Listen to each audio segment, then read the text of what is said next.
Thank you very much, Rosie. Good afternoon, everybody, and happy British IP Day to everybody. Just put that in there. As Rosie said, my name is Will Crook, and I'm PLS's relatively new Policy Communications Manager. And I'm keen to make a quick start and not say too much. With things moving very fast in Westminster, I hope whatever we say in this talk remains the same or relevant by the end of it. And maybe just an asterisk to anything that we do say, any change of government or minister is not a good or a bad thing. So just putting that out there before we get on to other things. So first of all, I'll ask my panel to introduce themselves, to state the organisation they're here representing. And I'd also like them to say maybe one, over the past year, what was the one policy challenge that was their priority, if they could name one. So I'll start with Sarah, and we'll move from right to left. Okay, hi everyone, good afternoon. I hope you can all hear me okay. I'm Sarah Fricker. I'm the Senior Group Legal Advisor of the Institute of Physics Group, but I'm here today as a member of the ARPSP Copyright Committee. So what I'll be saying today will be more with my ALPS hat on. When Will asked us to think about this one issue, I think it's obviously very difficult, as we all know, there's lots going on at the moment, but the one I would pick out from an ALPS perspective is open access and the implementation of the UKRI policy this year.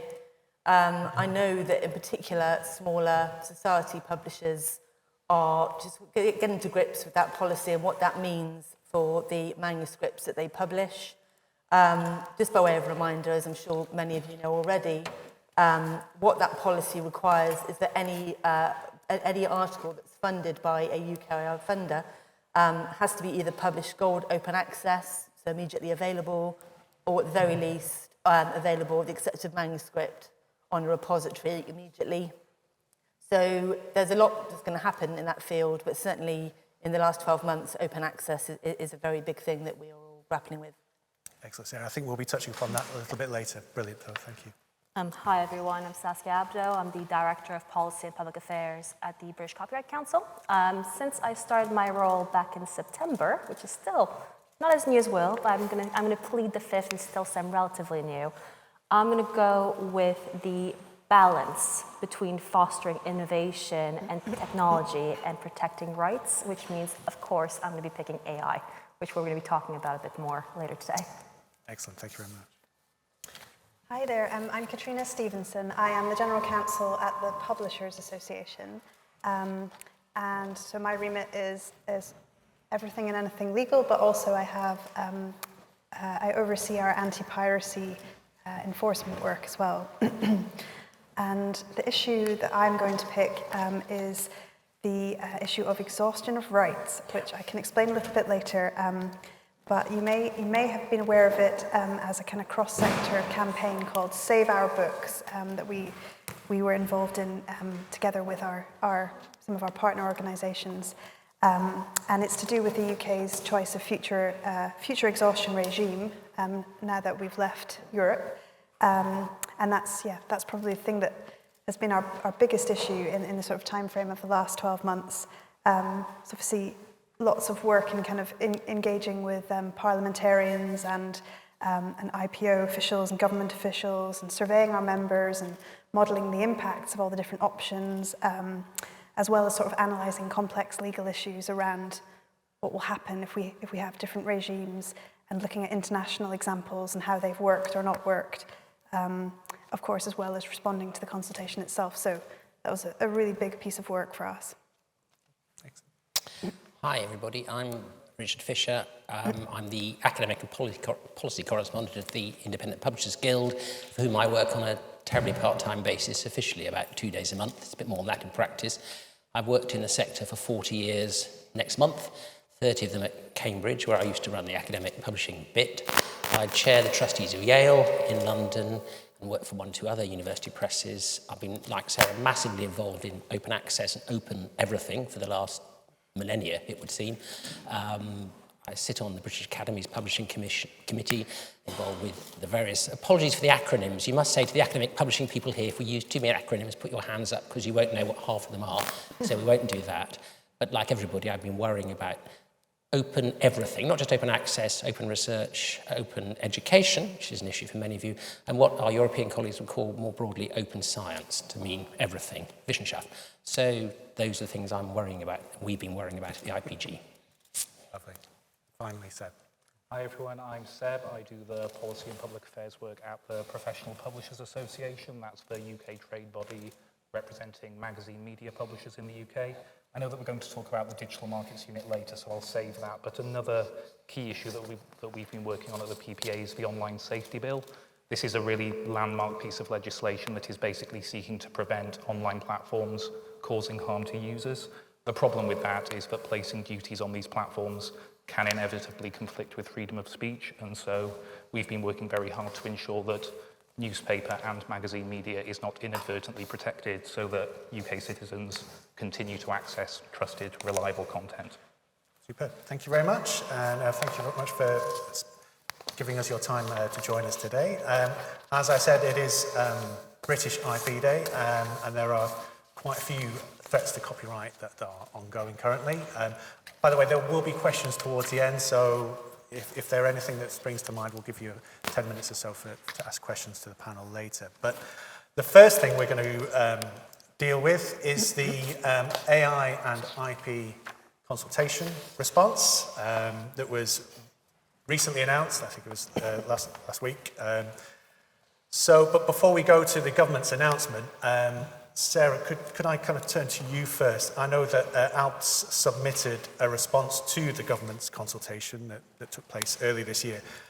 Could you tell everybody what ALPS' response to that consultation was, what the options were, and maybe a little bit of background to the consultation? Yeah, sure. We did submit a response. There were, for those who are not as up to speed, there were 5 options for text and data mining, which is what we focused on in particular, on the table, ranging from what was called option 0, which was no change. We've had an exception in English law for text and data mining since 2014, which has been for non-commercial use only. So it ranged from keeping that exactly as it is to option 1 was improving the licensing regime. And then there was options about allowing commercial use, allowing any use, but with allowing publishers to opt out. And then the most liberal exception, option 4, which was publishers, copyright owners having to allow text and data mining for any purpose, as long as the person has lawful use and there's no right to opt out from that right. And somewhat disappointingly, the government, in the response, IPO response, went for option 4, so the widest exception. ARPSP, basically, our response was to say we were happy with option 0. We feel that the current regime is working. There was some suggestion that people wanting to innovate were being stifled because they couldn't get the data they need. There seems to be no evidence of that at all. We said if option 0 wasn't feasible, option 1 with the licensing regime was something we were in favour of. And then the last option being allowing commercial use, but with an opt-out if copyright owners wanted to take that opt-out. And that was how we felt it would land. I mean, I think licensing is always seen as being the preference because it can develop as text and data mining develops. But at the moment, the response from the IPO is that we are going to have a very, very wide copyright exception for text and data mining. Bad news there, Sarah, I'm afraid, isn't it? Katrina, I'll bring you in on this. So obviously the government's decision was probably the worst case scenario out of the ones that were offered by the IPO. What was the rationale behind that choice? What was the reasons that they gave for that? It's a good question. We're all scratching our heads trying to work that out, having looked at the responses. And Saskia might have a few words to say about that as well.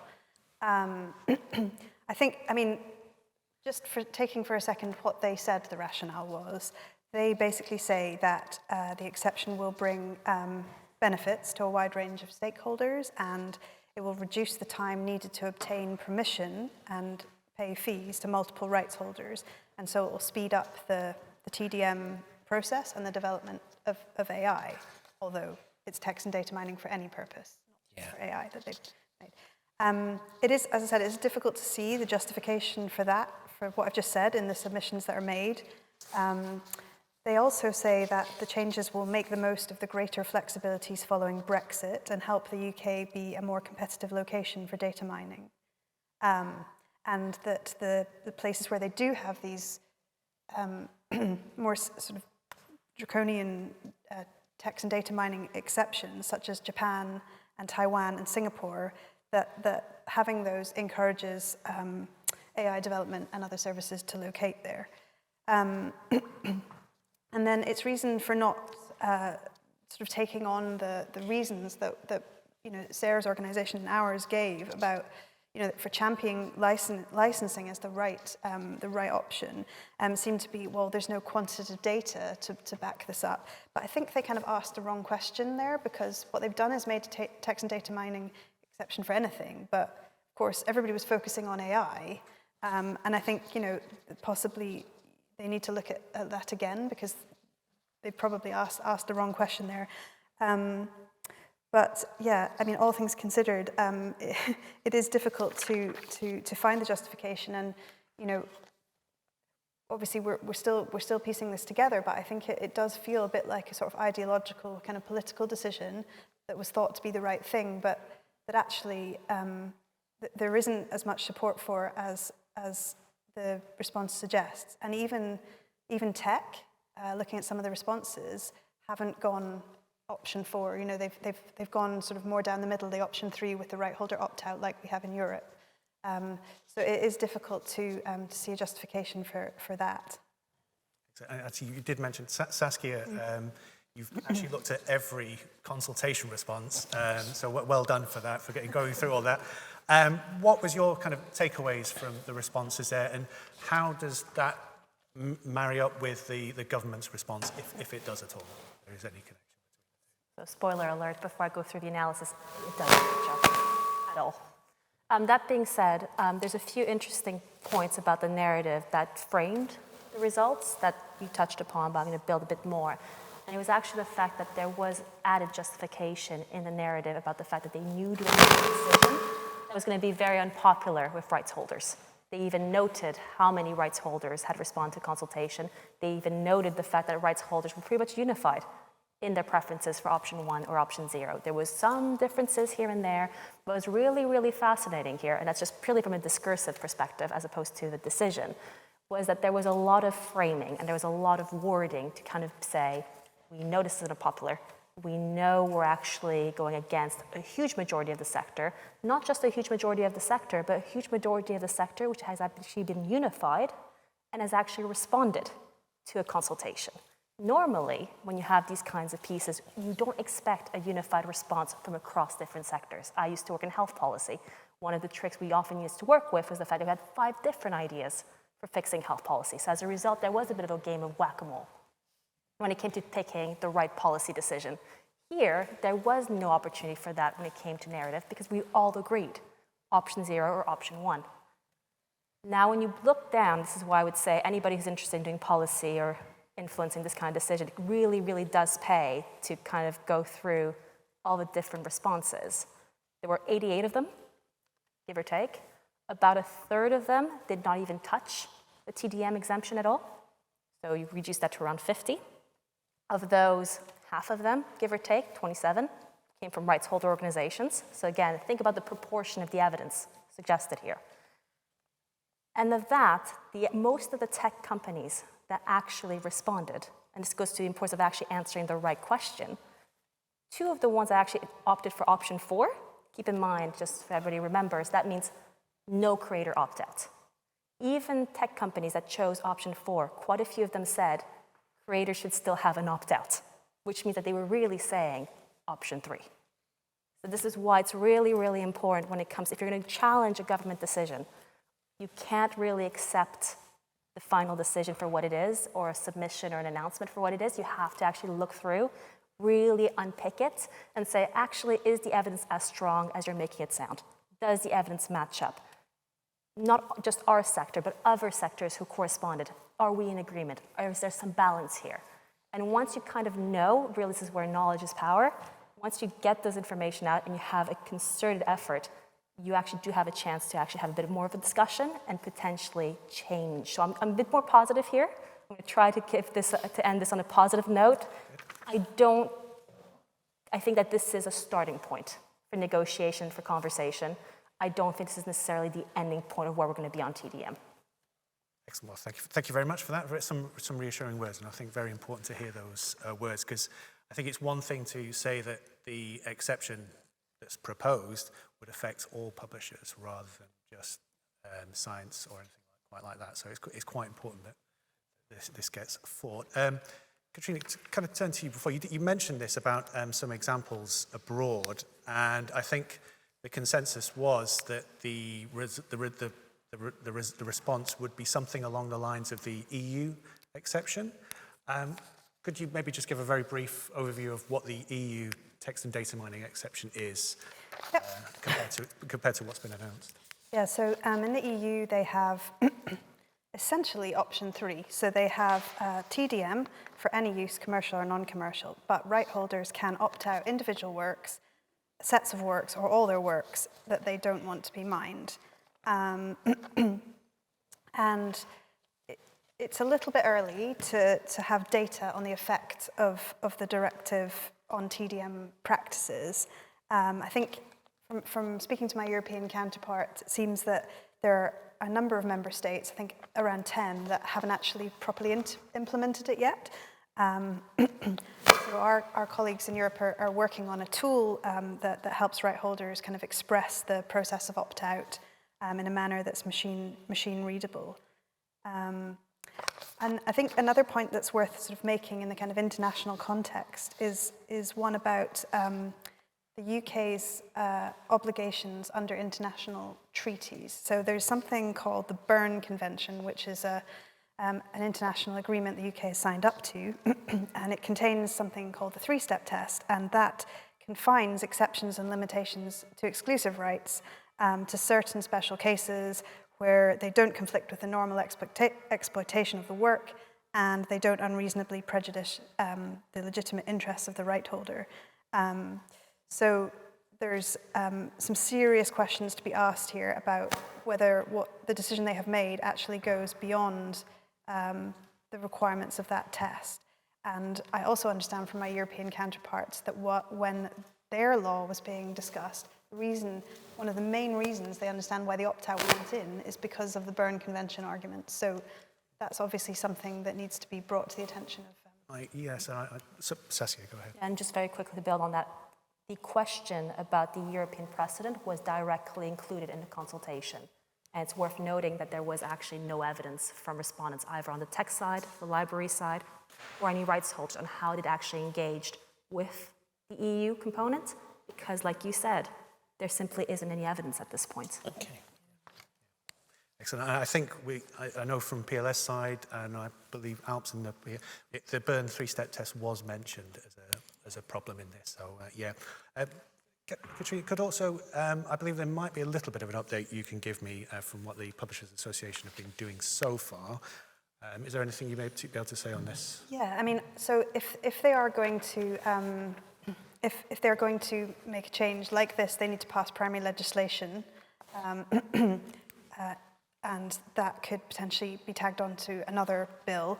But before that happens, obviously, organisations like ours and others that are here today will be going down a route of meeting with MPs, with government and IPO officials to register our significant concerns about this and ask questions to indicate that it is a misguided decision.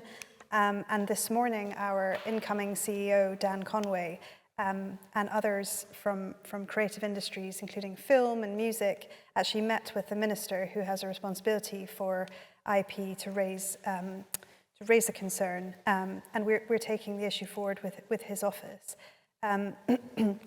it's difficult to know whether it's sensible to go into that too much, given we don't really know whether he'll still be the relevant minister by the end of the day. He still has his job, but he was listening, and he was asking very interesting questions about why have we done this kind of.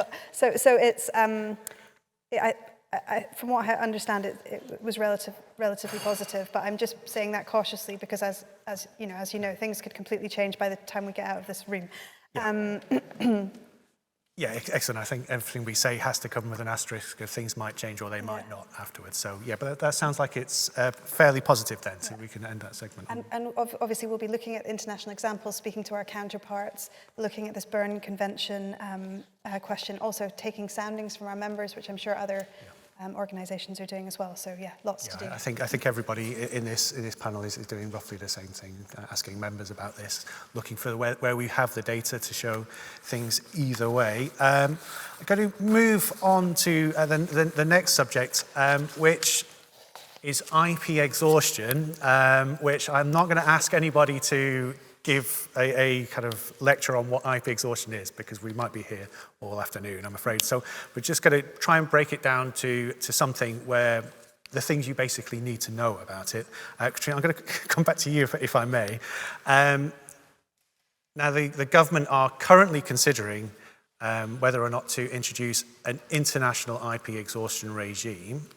If they decided to do that, what would that look like? What would be the effect of that?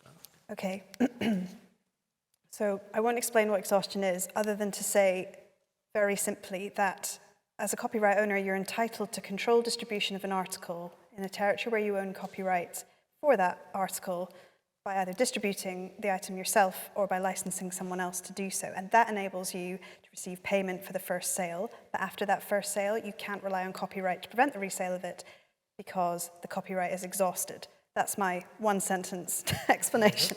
Hopefully that didn't take up too much time. That's great. Yeah, the government obviously has thought about making a change to this. And again, this is a sort of post-Brexit thing. You know, that they were thinking about whether it was appropriate to continue the current regime following Brexit. In terms of the impact, if we switch to international, which basically means that you remove this invisible copyright border that exists around Europe, and once something is put on the market anywhere in the world, that copy can then come back in. So price point, lower price editions in other territories can then come into the UK. Perhaps they're completely different publisher, and they can come into the UK. So the research we conducted revealed that the threat could cost the book publishing industry between 49% and 64% of revenues, or 1.7 billion to 2.2 billion, and kind of force business relocations away from the UK. And it would also be hugely significant for authors, of course, as we know, many of whom have been hit hard by the pandemic, and substantially harm their incomes with up to, we estimated a loss of up to 506 million a year in author income. And in terms of the impact, you can sort of split it into three buckets. The first one is impacting author livelihoods and diversity. They would earn a reduced royalty rate on a lower price point parallel imported copy, and the commercial reality of that is that would in turn lead to significant increased risk to UK publishing and limit the number of British authors that could be published, and that would have a detrimental effect on the breadth of authors and the breadth of readers. So to use our kind of campaign slogan, fewer books, fewer authors, fewer readers. The second one out of the three is that you risk kind of destroying the creative export markets. And as we know, publishing is an export powerhouse for the UK.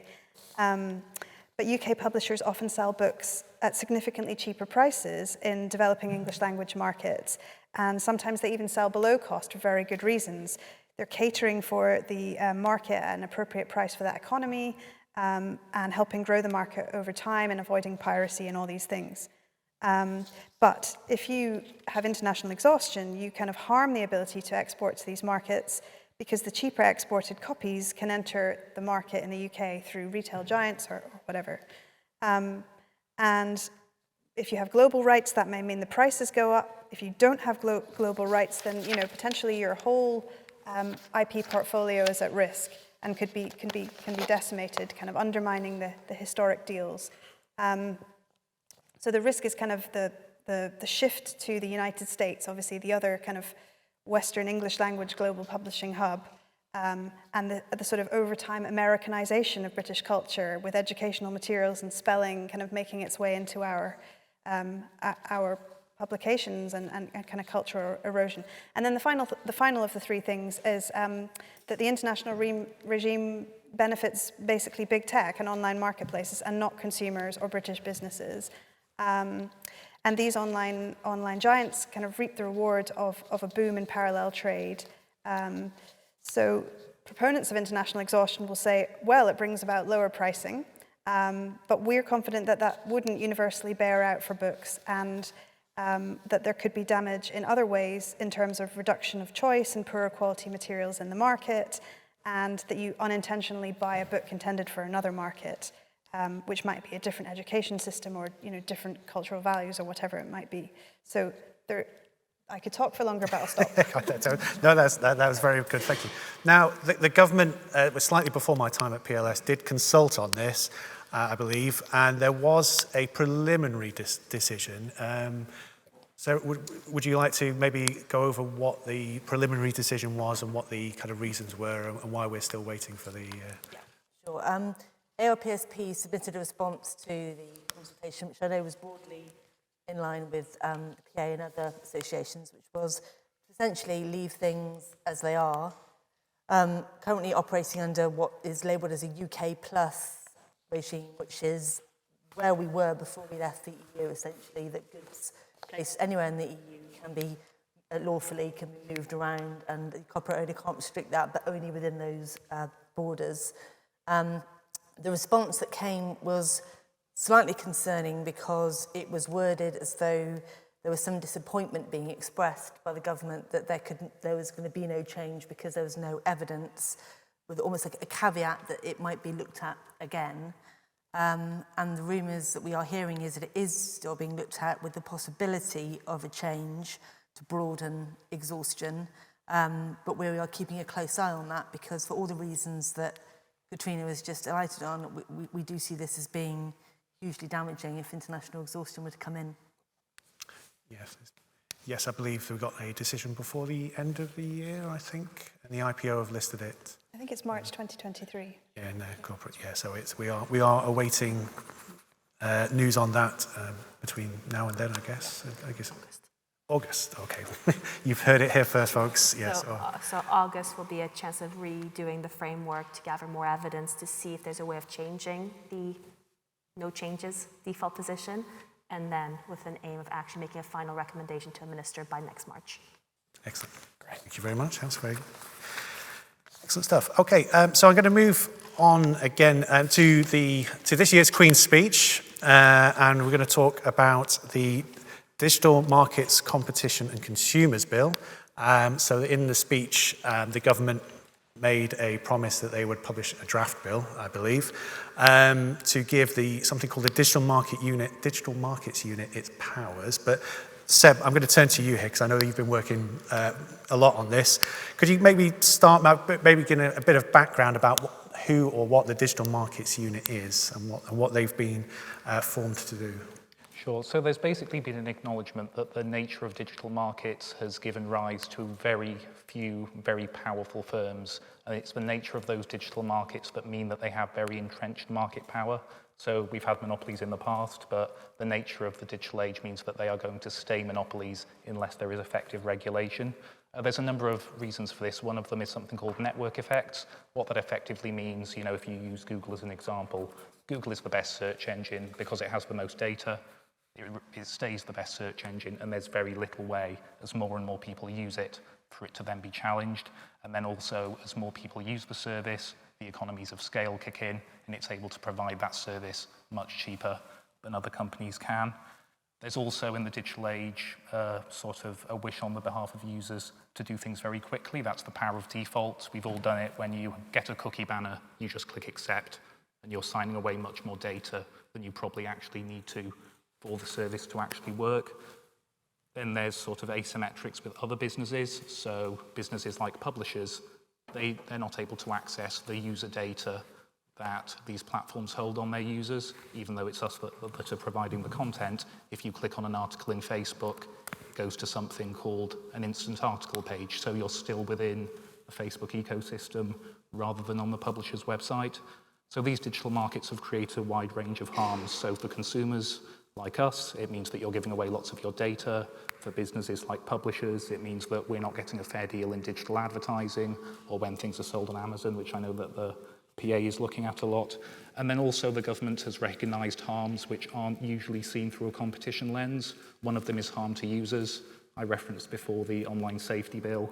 That's trying to tackle a symptom of this market power, so they're saying, okay, there's harmful content online, we need to give these platforms duties to stop it. But actually, the best way that I believe of tackling this is creating more competitors for these platforms. That means that from a business perspective, they're saying, okay, we have more competitors, therefore it's a point of difference with our competitors, how good the quality of our content is, and whether we prevent harm.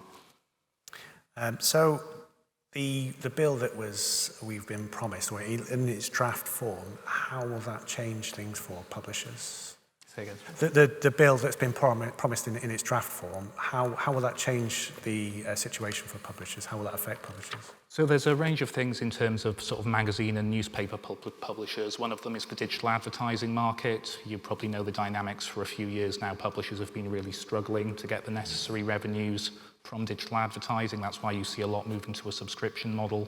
The reason that we're struggling in a large part is because Google owns every single dominant company at each stage in what's called the ad tech supply chain. So not only do they own Google, i.e. the internet, they own the supply side platforms, the demand side platforms, and these are the intermediaries which act on the behalf of publishers and advertisers. And then they also own what you might call the stock exchange in the middle, which intermediates between them both. There are also tremendous data benefits. Like I said before, if these platforms are compelled to give publishers proper user data and to prevent data leaking from publishers to platforms, particularly taking into account the fact that third-party cookies are on the way out, so publishers won't be able to track users around the internet. That's going to be really important. And then probably the most famous example is the fact that publishers might actually be able to negotiate directly for the value of their content. So there was, alongside the government's most recent consultation response, the DMU and Ofcom published a specific paper looking at the interaction between publishers and platforms, and what they're proposing is that if platforms refuse to negotiate for the value of their content, the DMU is going to step in and create a process where Facebook and Google are effectively compelled to name a value.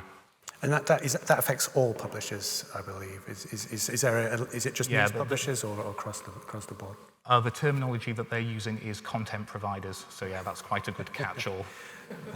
I saw, Richard, you're nodding away to that. That's I agree. Yeah, excellent.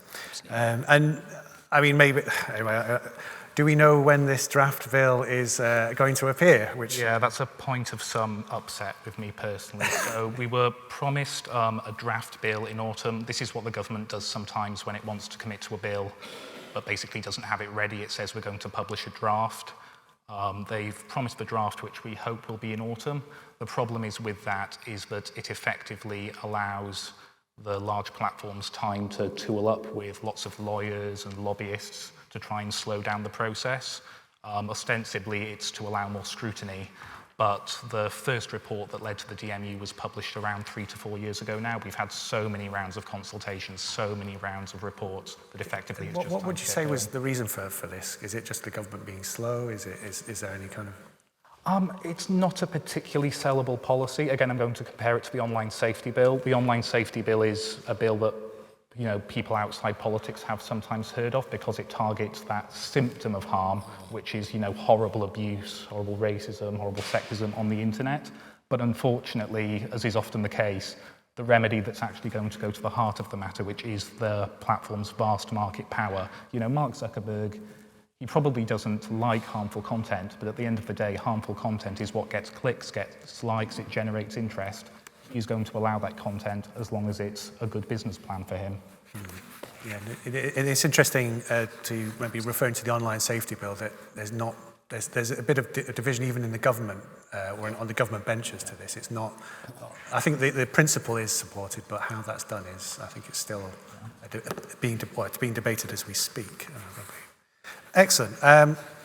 Okay, so going back to something that Sarah mentioned earlier on, open access. This is where I'd like to bring Richard in, please. And okay, thanks. I'll say perhaps if Sarah probably will want to talk a bit more about articles, if I do the books bit. That's sensible.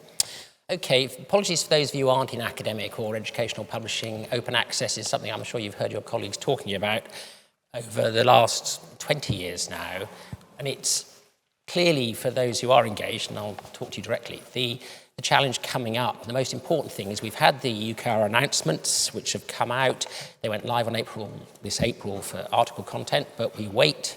The books programme is being thought through at the moment for 2024. The key thing, though, for all of you to remember is, and there's a lot of scaring the horses at the moment, that only actually applies, UKRA only funds about less than 15% or so of British book-based research, if that makes sense. So what's much more important, particularly for book publishers, is going to be the forthcoming excitement of the REF Open Access Review, the Research Excellence Framework, for those of you outside the academic domain, which we're promised at some point. But that itself is a massive uncertainty now, not least because of what's going on at the moment. And of course, we've also just lost our universities minister yesterday.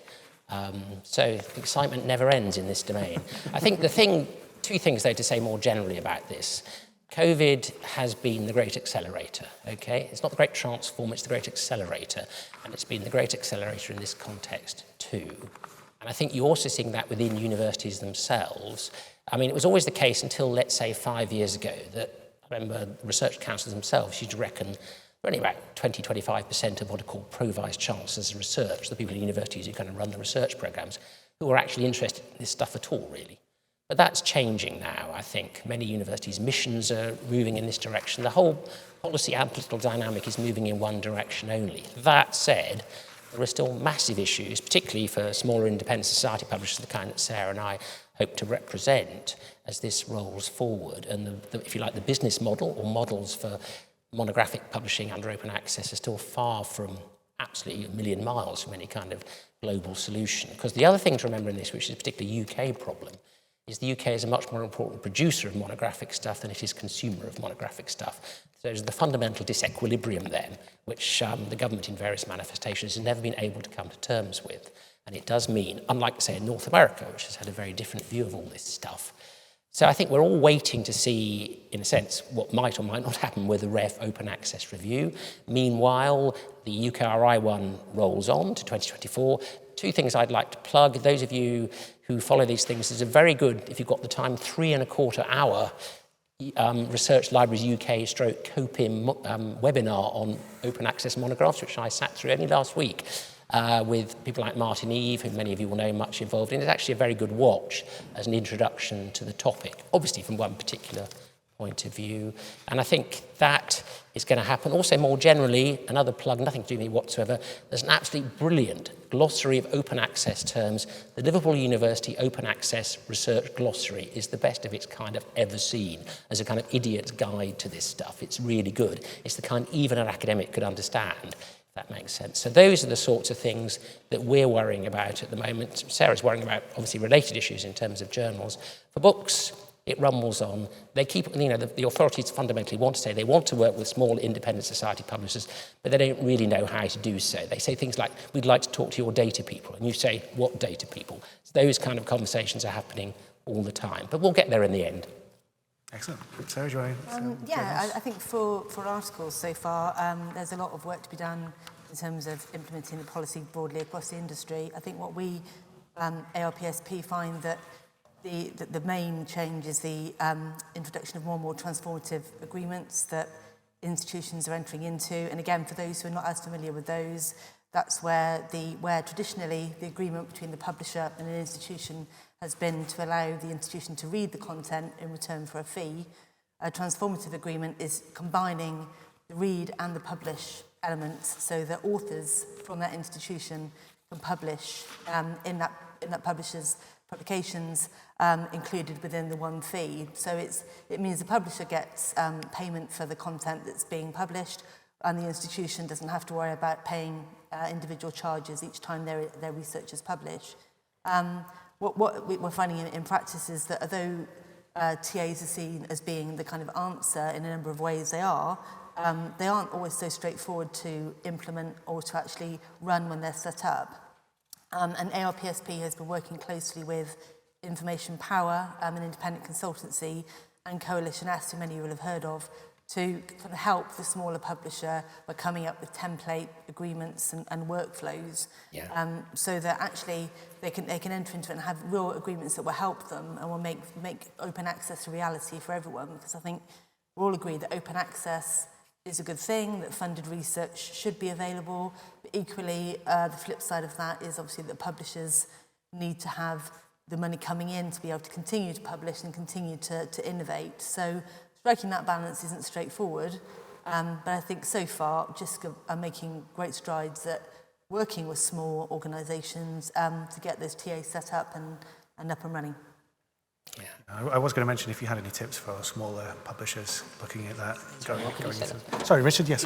Sorry, could you speak? No, sorry. No, I was going to say, I mean, the thing about the public pays, therefore the public should consume, the tension in that has always been that most consumers of British-produced research are not British taxpayers, right? There's a fundamental political economic problem there, which has never been addressed properly. The rhetoric is always the public pays, therefore the public must consume, but most of the public hasn't paid, if you see what I mean. And that's always been a challenge. So those of us who believe in open access, like me, and indeed like Martin Eve, have always actually been very sceptical of taxpayer pays arguments as a good logic for this, because it doesn't make sense in the end. There's lots of brilliant reasons for open access, but the taxpayer pays one is not, in an international political economic structure of academic work, a sensible one. So, you know. Sorry, going back. Yeah, I would just say that for those who are interested, on the ARPSP website, there is a lot of information about the project that's been ongoing for a long period of time now in terms of the toolkit and Transformative Agreement toolkit. And it has been very well received, introduced in the last few months. And I say it is designed primarily at the smaller society who understandably is finding this a complex area to grapple with. Yeah, excellent. And just very quickly, I think there's a journal comparison service. Maybe a quick update on that would be great if you. Yeah, Coalition S launched the journal comparison service earlier this year. Essentially, it's all predicated on the idea of transparency. The concept is, and again, it's something I think we will all agree with, is that people who are paying to have their article published want to know where the money is going. So I think a number of that's been delayed until October. It doesn't actually need to submit your data to October. A number of publishers are also doing their own thing on price transparency. So again, I think the whole movement at the moment is being transparent, is showing how much, how your APCs are made up and what you're basically how you're stacking all the different parts of the component of publishing. But the journal comparison service is one example of how that's being rolled out. Excellent. Thank you so much, Sarah. Thank you. Excellent. Well, another issue that's rumbling on into the foreseeable future, for better or worse. Excellent. So I'd just like to return to maybe Westminster and influencing Westminster and MPs. Now, I know Saskia and Seb, you both have a lot of contact with MPs, Lords, etc. Maybe, Seb, I'll go to you first here. Could you give us an idea of the MPs you're meeting at the moment, maybe the departments you're meeting, the kind of spread of political stakeholders, and if you can, as maybe tactfully as you can, what's the reception you're getting when you're having these meetings? And is it difficult to put over publishers, or are they quite receptive to what we're saying? I mean, in terms of straight numbers, very receptive. People are willing to have a meeting, maybe because they can do it over Zoom now. The trouble is, there are some things going on in politics at the moment, Ukraine, cost of living. Translating that meeting and interest into action is very difficult. So if you do think of doing any lobbying, it's often a good idea if you're going to ask them to write a letter, have that letter ready written so they can just forward it on. Sure. And I would also say the House of Lords gets a bad rep in the general public, but in terms of lobbying and influence, these people actually have time to focus on the issues that they care about and which they have expertise. And often, when a bill is quite controversial, there simply isn't enough time to debate it in the Commons with a packed parliamentary timetable. So it's actually in the Lords where expert Lords can actually get a real handle on the issues. Yeah, I agree with the Lord's point. Is that something you've noticed, Saskia? I don't know, I mean to embarrass you, but I know you've got a list of MPs who've written books as potential targets, but let me be clear, it's all publicly available information. I'm very happy to share the list, maybe not their contact details, but the list I'm very happy to share. Well, first of all, I couldn't agree with you more in terms of translating interest or engagement into action. Over the years, I've worked in infrastructure policy, in health, in education, and now IP and copyright. And what I find is that you often run into the same people, despite the fact you're doing a different policy area, but the engagement number might not change. But the response and the ability of actually building this forward into an actual policy or legislative change does change. And I think there's a few reasons for that. And I'll be very, very quick, but I'm happy to chat more about that after the panel. A few things is the fact that we've had a really tough couple of years in Westminster for the past 5-10 years. I mean, when I first started working there, everyone was saying, oh, it's usually very quiet, it's very boring. For those of you who may remember, my first year working in Parliament was 2016. I haven't had a quiet year since. And I think when you pick a policy question, or you have your ask, and it takes a lot of work to actually get the ask really clear. It also takes a lot of work to make sure you're asking the right person. Because don't go to an MP to ask a question that really the IPO should be dealing with. Yeah. The best you'll get is an MP who'll be like, oh, that's really interesting. I can do absolutely nothing about this. So you have to be really clear and you have to do your homework on first. And then secondly, and this is where more recently it's been quite challenging, is that we have a lot of backbench MPs that are still relatively new, who got elected in 2019. And normally, the first couple of years when you're an MP is when you start getting to know the ropes, for lack of a better word. You get to understand the committee structures, you understand the party system, you get into the rhythm of campaigning for your seat. It's even worse if you're in a marginal, which many of these MPs are. And on top of that, once you get the basics right, that's the moment where you actually get a chance to say, oh, what do I want to do? And what do I want to campaign on?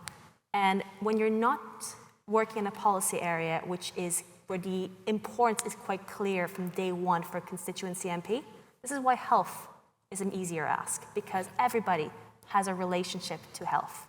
It might be that some people are interested in cancer, other people are interested in poverty and health, but it's really visible and clear for a constituency MP taking on that campaign or taking on that issue, why it would matter to the constituency. It's a bit more difficult to make that direct connection and ask when it comes to IP or copyright, but that's why it's really important that you do that. So I mean, there's really a lot of challenges. I mean, I think we could all relate to that. So, I mean, what can we do to impress on MPs? I mean, is this obviously something you've probably thought about quite a lot, to impress on them that actually copyright is something that we're all, just as much as health, is something we're all involved in? So I'll be very quick. I think the first one is that you don't treat your political connections like transactions. It'd be surprising how few people forget that point. And actually, this is where playing the long game helps. Is what I would recommend for anybody who wants to influence parliamentarians. It's the fact that you have to be quick, you have to be conscious of their time, and you are better off becoming a familiar face and actually putting the favor or putting the ask in the back until there's a good moment in time to be like, actually, hey, we know one another. Should we grab a coffee? I have an idea I want to float past you. Don't try to rush to a finish line with an MP, because the second people start feeling used, and I don't think that's just parliamentarians, I think that's any of us, the second you start feeling used, it becomes much harder, I find, to get a meeting in the books afterwards. Second point, and that's a bonus, make best friends with the diary managers. Like genuinely, once you get their good books, I'm sure, well, you know this, having been on the other side of the line. Yeah, there's a few stories there, but I'll let you carry on, Saskia. But basically, once you get the diary managers on board, you get the researchers on board, quite frankly, they're often the best allies you can get, because they usually go on to work for other MPs. And they sometimes become MPs themselves. And I think that by just fostering having a really broad spread and actually just engage with as many people as possible, because at the end of the day, policy is a team sport, you then end up in a situation where once you get your ask, once you get your campaign, once you have your very clear unit of change, you hopefully have a really big stable of people where you're like, okay, let's just try 25 different things, and then let's just double down on the things that are actually seem to be working. And I think you have to be really okay with the fact that success will likely not show up in the way you were expecting it to at day one. But I think I've already talked quite a fair bit on it. No, that's fine. I think you made a good point, and I think in a lot of what you said was highly relatable, considering I worked in Westminster as well during those years. But I would say something that a lot of people do forget is MPs are human too, and as are the researchers. So that time, making that connection, I totally agree. I think it's always a good thing rather than to see them as a transactional thing, which, there's a lot of competing priorities at the moment for them. But excellent. Okay, well, we're going to wrap up slightly here. So I'm just going to throw this out to the panel. Is there anything or any topic or any policy topic that we've not discussed here today and that you think our PLS members, our audience, it should be on their radar or be aware of over the foreseeable future? One.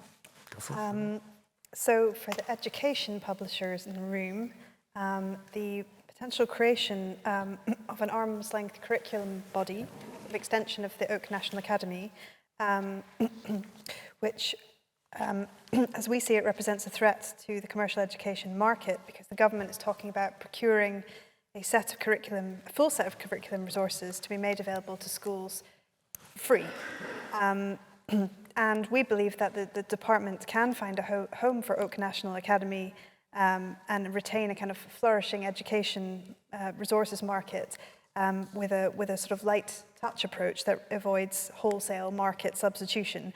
But the information that's come out this month, at the end of last month, does suggest that what they're talking about is a wide-ranging kind of procurement that will have a kind of chilling effect on commercial investment and ultimately teacher choice and autonomy over the resources they use. We're also concerned about the kind of lack of evidence, of lack of access, and there not being a proper market assessment or a consideration of how the different iterations of the body would impact stakeholders. There also doesn't appear to have been any thinking gone in yet about how it will work from a copyright point of view. Will it be an assignment or a license? How will it be protected from piracy? How will it be stopped from being sold abroad? So lots of unanswered questions, but that's one to watch if you're in the education space. Excellent.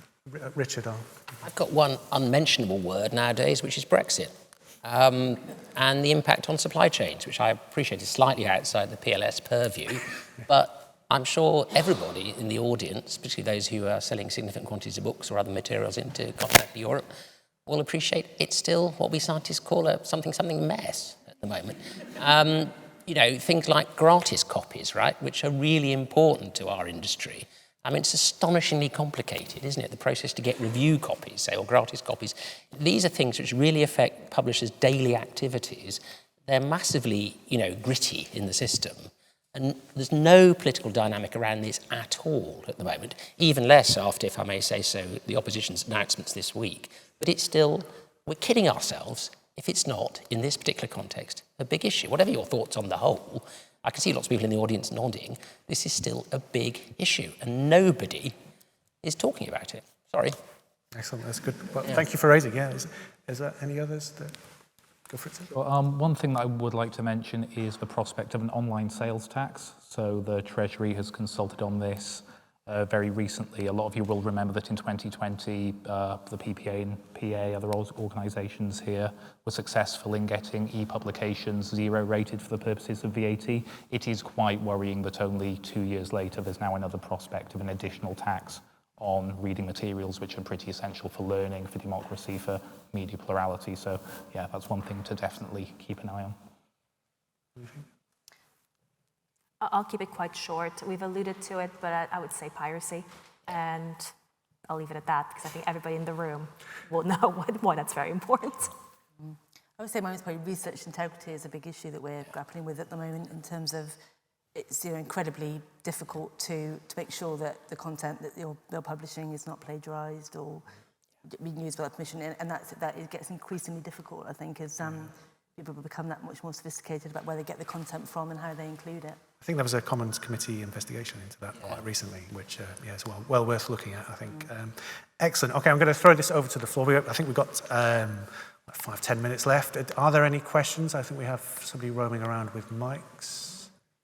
Any questions for the panel? I'll start with the lady at the white, and then Leslie there. Diane Spivey, publishing consultant. With text and data mining, I think it's an area which trade publishers have rather ignored.